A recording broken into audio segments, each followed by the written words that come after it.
afternoon everybody, it's Carol here at Oak House Journals and I'm going to tackle the first prompt in Junk Journal July, which is being hosted by Meg, and all the details are in the description box below my video. The first prompt was good vibes, and I did ponder this one for a little while trying to think what gives good vibes, and I actually thought that smiling was a way to give good vibes and also to benefit yourself and give yourself good vibes, because invariably if you smile it makes you feel happier, it lifts your mood. And certainly if you smile at a stranger, or if you go into a room full of people and you smile, then that makes them smile back at you, and that will lift their mood and give good vibes, or give good vibes about you. So I thought that I would use the word smile and do a bit of doodling. So let me lift in these pieces of paper. I've had a bit of a play here already on some scrap paper, because this is the paper that I'm going to use for my piece, and I didn't want to be rubbing out on here oodles and oodles of times, because I don't know how robust this paper is. It's some vintage book page, as you can see, and also I wanted to have a bit of a practice to see if my idea would work. So this is my first attempt. Well, actually I'm fibbing, it's not my first attempt. That's my first attempt. I really didn't like what I did at all there, as you can see. So this is where I kind of got the idea to write smile and then do some flourishes. Then I went in on a piece of paper that was roughly the right size to give myself an idea of how it would pan out. So this was my next attempt to see how it would work, and I quite liked it, except I ended up with, this is my S, which I would play with to make better, but I didn't like this bit because it looks like smiley, so that one didn't work. But this is the design that I've more or less ended up with. I will tweak one or two things. I'm certainly not happy with that L, so I will alter that. But yeah, for a basic design, I can work with this. So what I'm going to do with this is I'm going to draw around it in black pen, and then I'm going to see if I can transfer it onto here by putting it over the top. If not, I'll dig out my light box and see if I can get that to work. But as I say, I'm not happy with how that L is looking, so I'll need to have a little bit more of a play with that to get it right. That's a better shape, I think. And I'm going to have this line coming behind it and through it like that. So yeah, that's better. And then I'm just going to loop that down there like that.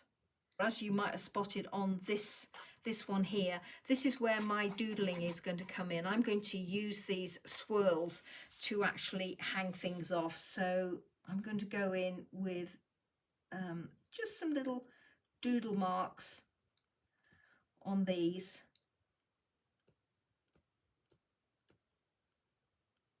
Just to embellish it. I will do extra lines inside, something like that, and just put little marks on them. So nothing very difficult, it's all just going to be random play and see how it goes. So I'm going to copy that in black ink and try and transfer it onto here and see how we go. This is what my piece looks like now that I've transferred it onto this book page that I'm going to use in my journal. And I did have to use the light box because it didn't want to show through just by putting it on top, or not show through clear enough. It's going to be a little bit boring for you to watch me doodle on here in real time, so I'll put the camera on hyperlapse so you can see this come together nice and quickly.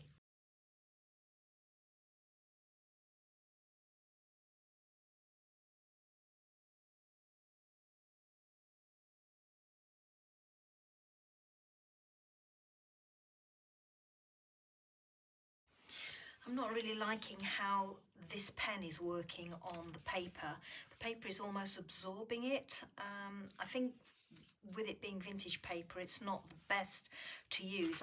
When I doodle, I'm used to playing on just normal copier paper. So I'm going to find another piece of paper and scrap this and start again. So here I've got another piece of vintage book page, again from the front inside cover of a book. And I'm just drawing out this time, not using the template, just copying out the design that I've got above. And this one's working a little bit better with the pencil. I'm very, very lightly drawing my letters out. As you can see, lots of rubbing out. Adding in a few swirls there. I'm finding it quite difficult working on this vintage paper. Normally I've got plain old copier paper or a notepad and a big biro, and I'm happily drawing away or doodling away with that or with a pencil, and not really bothering about having to be careful on the final result. But here obviously I want it to go in my journal, so I want it to look nice. And now I'm going in over the top of the pencil with a black pen. I'm actually using a Frixion marker pen, which is not ideal if this if this gets hot, because if it gets hot, all those black lines will disappear. But here in the UK, there's little threat of that really.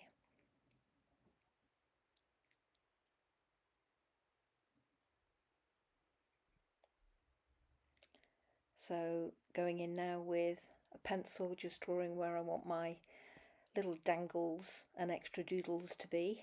So trying to hang them off the flourishes.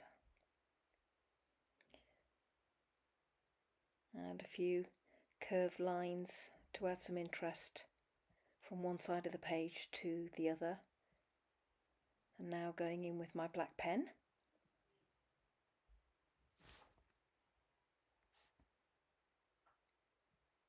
I've relaxed into it now a little bit more, just enjoying myself, thickening up a few of the lines. The ink is being absorbed by this pen, by this paper as well, same as it was with the last one, but nowhere near as bad. I've lifted out my Derwent watercolour pencils. I'm not going to do any watercolouring on this paper, it really wouldn't stand up to it, but I am going in with three colours, an orange, as you can see me using here, then there's a lighter brown and a dark brown, and I'm trying to do some shading on my swirls, being very careful because the paper isn't reacting well to the pencil on the surface. So I decided to abort using the pencils, and I've gone in here with felt tip pens in the same colours. And here you can see I'm just using the orange, going down some of the dangles. And now this is the light brown, trying to use that more towards the middle and the bottom of my swirls. I do go backwards and forwards between the three colours as I use them, trying to blend them. And then this is the dark brown, which I'm using mostly at the bottom of each of the swirls.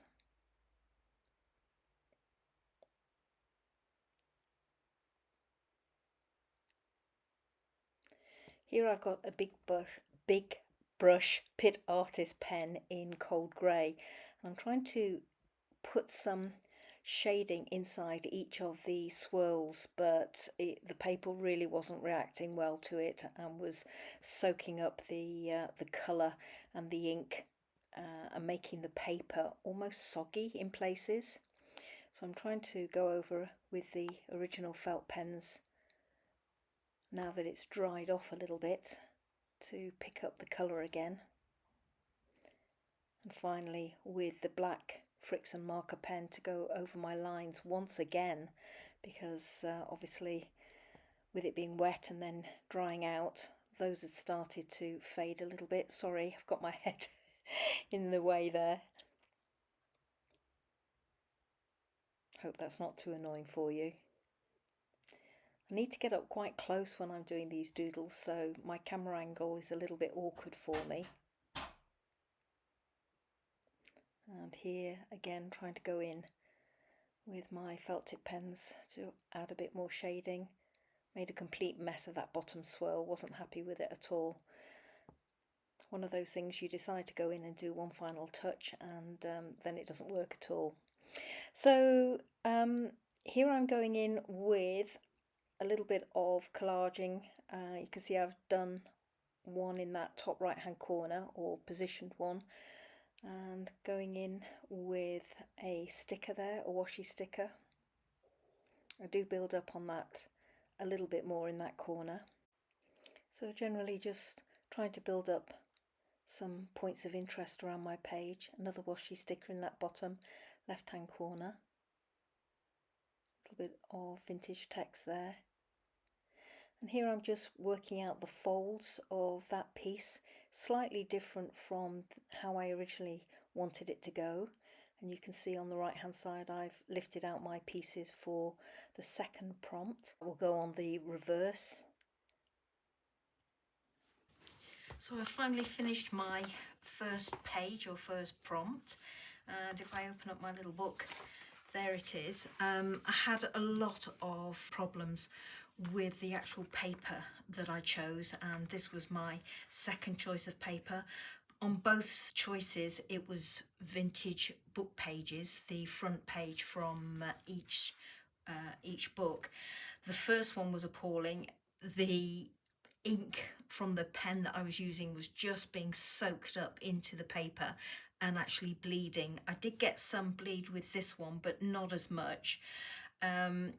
But this one wasn't very forgiving when I needed to rub out my pencil marks, and also when I tried to do some shading on the inside of my curves, just wasn't working at all.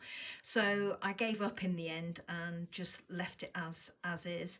I did a little bit of collaging at the top there and tried to pick it up down here in the bottom, and then felt that it was too stark up here as well, and I needed to do some down there. So it's worked out as a very busy layout, but it is what it is, and I had fun doing it, so I'm not complaining in the slightest.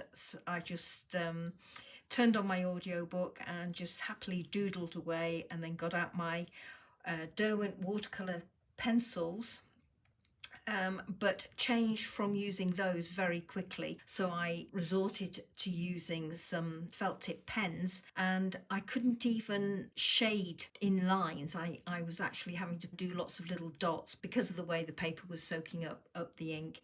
It was becoming too wet. But I had fun doing it, as I said, and I'm going to move on now, and I'm going to get on and do the second prompt. Thank you so much for watching, everybody. I hope you enjoyed seeing this one come together. So this page is now glued under here, and if I open it up, it's reinforced and then also glued down here, because if I close my book up, my hinge is there, and there's an area of about an inch here that is glued. So I have this to use as my second page, so I've got all of this to use as my second page, and then this will be my page 3. So I'm going to leave it there, everybody. There'll be a few photos at the end for you to have a closer look, and I will be back with prompt number 2. Bye bye now.